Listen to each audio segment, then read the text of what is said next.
张老师说，联合国这么些年来还是发挥了非常大的作用，在人们看不到的地方，对话一直在发生，只是在人们看到的地方，大家也觉得你联合国没有足够的支持公平和正义。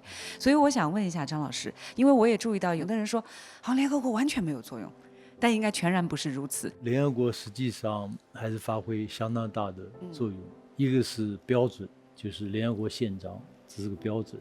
你看啊，美国比方说入侵伊拉克，没有经过联合国授权，被所有国家骂到今天，他也很狼狈的。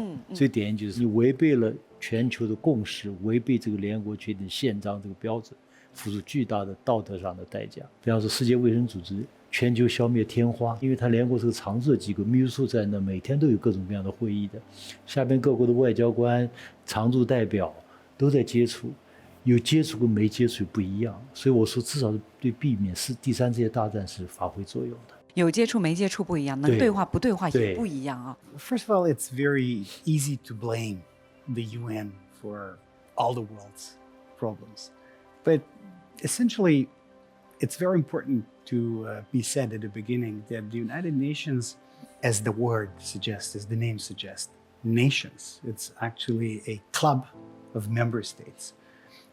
So basically, it is up to the members of the club, up to the nations that make up the United Nations, how they're going to interact and how they're going to work together. Are they going to engage to work together towards common goals? Or are they going to be confronted or locked up in rivalries or in zero-sum transactional interaction? Blaming the UN for the world crisis would be essentially like blaming the management of a conference hall for a poor performance of your club, of your basketball club that plays in that hall. So it is up to member states to decide how they're going to work together. It is true that as of lately, there have been frictions in the world. There have been disagreements between countries, and in particular, powerful countries. And that, by construction, is reflected into the efficiency of the work of the United Nations. However, as Professor Zhang rightfully noted, not everything is subject to the big power rivalry.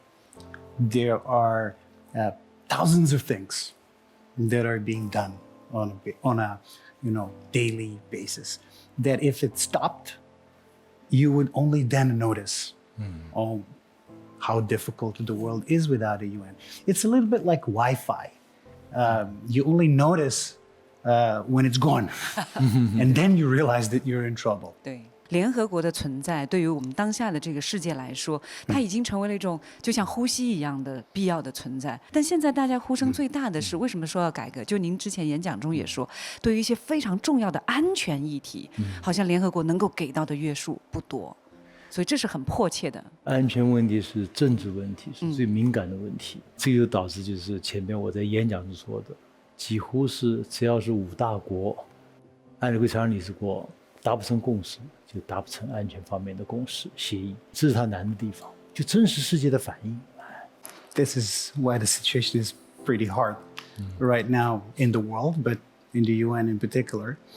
You know, geopolitics is essentially the relations between countries and big and powerful countries in particular. And geopolitics is a cyclical matter. There are good cycles followed by bad cycles, just like in economics. Geopolitics is also cyclical. The only difference is that geopolitical cycles tend to be much longer. They last for decades. Now, for years, they're not easy to spot. But the point is that the time to reform and the time to change things, especially things that necessitate consensus, it's during a good period. You do not go to fix your roof, for instance, when there is an outpour of rain. You got to wait for a sunny period to fix the roof. So reform needs to be done at the time in which people have tendency to work together and not so much distrust. They do not see it as a zero-sum game. Unfortunately, we live in a geopolitical recession period. We live at a time where the big powers do not see eye to eye. 我再补充一点啊，像他这样的高大上的联合国大会的主席，或者这个一些其他从联合国工作的人，很多人还是很辛苦的。所以我给你举个例子啊，联合国他那个领导班子，秘书长、副秘书长，他有个执委会，就像他们叫政治局学习，他每年有2次，我去讲过1次。2018年7月，古特雷斯秘书长非常 nice， 对中国非常友好。然后这个我们讲座做完之后，中间有个 break 休会的时候，我们就喝咖啡嘛。他说：“哎呀，太累。”然后他说：“你知道吗？世界都抱怨我们联合国什么都不做，就整个这班子没有一天是空着的。”他说这个是非常非常累，他的抱怨。对，你就可以理解这个，就是很不容易的。像他当着联大主席啊，几乎每天都在飞机上。我跟你说，一年要走到上百个国家，很累很累的。普通的观众很难理解联大主席是要忙些什么。工作岗位上的时候，你每天是一个什么样的日程安排 A typical day. Yeah, typical day. I was not a very typical president of the UN General Assembly. First and foremost, I was elected, and this doesn't happen very often. Actually, it was the first time after the end of the Cold War there was actually a competitive election. I actually ran against somebody from the European Union, and it was, by the way, a big surprise that I had won. But the fact that I won made me feel free, like having a mandate to do things actively. So as a president of the UN General Assembly, you can be a protocoler figure if you choose. You can chair the sessions. I believe almost every day there is a session, both in the morning and in the afternoon. And it's a pretty standard procedure. However, President has many vice who can chair these protocolar sessions. And the President can choose to do other things. Once you get into that position, you realize that big power lies in the position of the President to the extent that you can actually put on a vote, that you can put on the agenda or not put on the agenda certain things. So very early on in my term, I decided to break with the past and to put on the vote of the General Assembly the issue of the Palestine membership in the United Nations. Everybody knew for many years that the numbers necessary for Palestine to become an observer to the UN, not a full member state, but an observer, that the numbers were there, that the majority was there. But the reason why this did not happen was that no president before me decided to put it down to the vote. Yeah. So if you decide certain things, you can force them, or at least force the member states to take a position, openly to take a position on certain things. So I did a series of things like on Palestine, related to climate change, related also to the role of the international criminal justice, which is something highly controversial in many parts of the world, including the part of the world where I come from, in the Balkans, but also in Africa. But the things were not being openly debated until then. So I made a series of public discussions in the General Assembly that caused a lot of locomotion in the UN system. So you can choose to go for things that matter, or you can enjoy the 1 year, because it's a one-year term, of being treated like a royalty and travel around the world, see people, shake hands. Well, I chose to do things, and it was a very, very full and intense 1 year. 我再补充一下，就是像他这样的，在联合国高层，虽然是1年的工作，会受到各种各样的政治压力，所以这个是有 certain risks， 有一定风险的，你要得罪大国嘛。我先回到前面吴先生说的，他这个1年其实是非常繁忙，同时也是感受到这个压力的1年，但是他没有仅仅是到处走或者接受这种所谓的欢呼啊握手，他还是投入做了许许多的非常扎实的事情。不妨说说美国和联合国哈，在联合国这么些年来，现在拖欠会费一直拖欠的也是美国。另外在一些非常重要的关乎公平正义的议题当中，美国也是经常站在利益的这一边。这个我认为确实是在这些年啊，联合国的运作中让世人产生了很大的一种不好的感觉。从我们客观来讲的话，联合国总部设在美国，光着纽约这个市，这么多的国际公务员、官员在那里生活工作，给纽约创造的 GDP 创造的工作，算经济上是赚了很多钱。现在美国欠了将近30亿啊，最多的。但是呢，美国也很鬼，你知道吗？他联合国有个规定，我具体忘了，就是到一个什么程度，如果你再不交的话，你就要丧失表决权了。他总在这个之前交一点钱，就有点像续费一样，对，续费，就确保自己能有那个资格。就是前几天嘛，哥伦比亚总统在联大发言的时候说，联合国应该搬离美国，搬到个更加民主的国家，明确提出的。明确提出，关键是当天 UNDP 就联合国开发署跟中国政府商务部签了一个协议，把商务部下边的可持续发展中心迁到上海。是很好的消息啊！这个我觉得就是之前我们在节目当中也说的，不妨可以把联合国的一些有实质意义的、能够实际性发挥作用的一些分支，先搬到这个美国以外的其他的地方，包括中国在内，也是个非常棒的选择。大家最关注的是联合国未来有没有可能会启动某种形式的改革。刚才伍克先生在演讲当中也说到了中国提出的像全球治理倡议等等，像我们提出的这个治理倡议的一些方向，它能给联合国的改革有什么启发吗？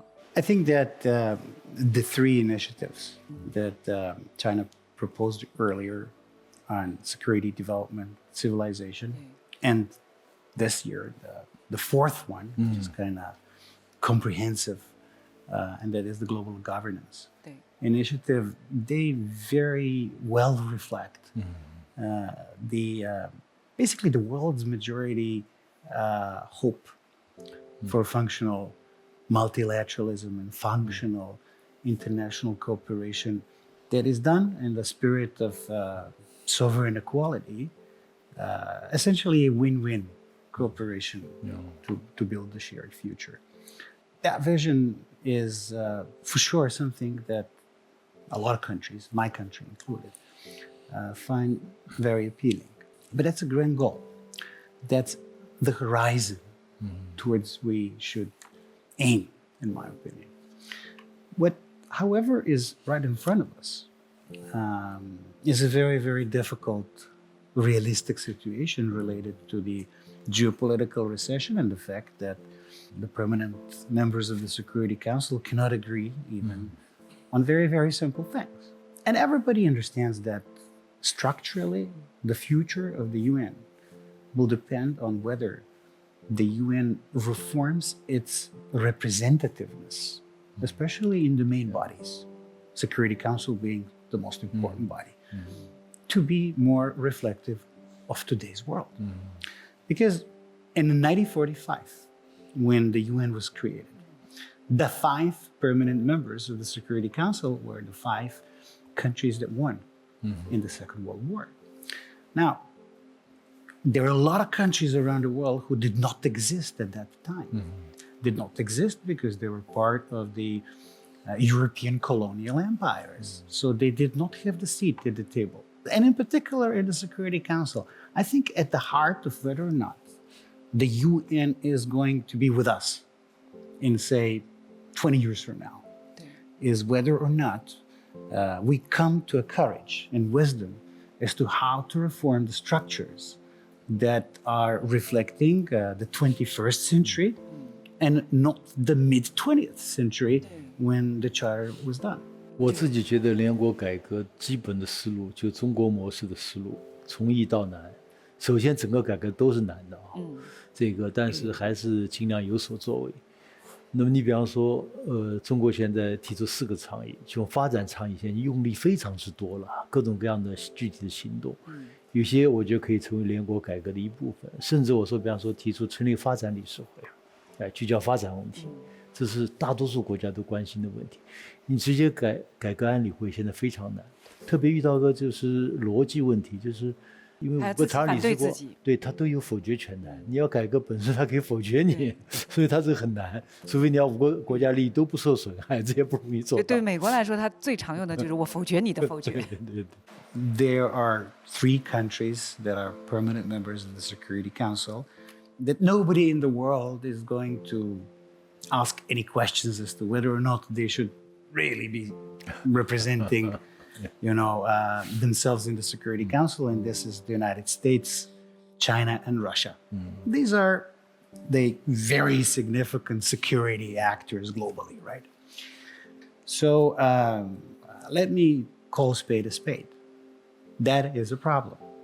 The fact that you have UK and France, and not, for instance, India or Brazil or African representation there, is a manifest shortcoming of this current structure. So what I said a couple of times before, and I'll use the opportunity to also say this now. 伍克先生说，从学者的角度表达会比较自由一点啊。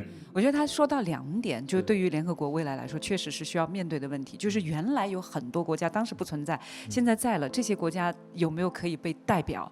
就他们有没有足够的这个存在啊？这是一个。另外一个，原来的您刚刚说的5常里面，它是不是还有足够的有代表性？这个确实是个非常尖锐的问题。很多问题大家都看得很清楚，但就是无解，因为程序放在那的。可以先把发展的事情做起来，把我们安理会放放在这儿，但我们可以创造性的做一个发展委员会，把所有的跟发展有关的议题都统筹起来。为什么我们真的主张就是很多联合国机构到中国来？第一，我们欢迎，我们真的是主张人类命运共同体，有这个文化，有广泛的支持，而且对全世界都非常友好。多数国家都会接受的。中国现在很多领域都是全球领先的，你只要通过程序来讨论起来，让这标准逐步形成，多数国家都会赞成。对，而且最重要的是，中国提出的这些发展的标准，不是说我要利用这个标准来为我自己谋利，而是说我可以把这个标准推广到全世界更多的地方，让大家受惠。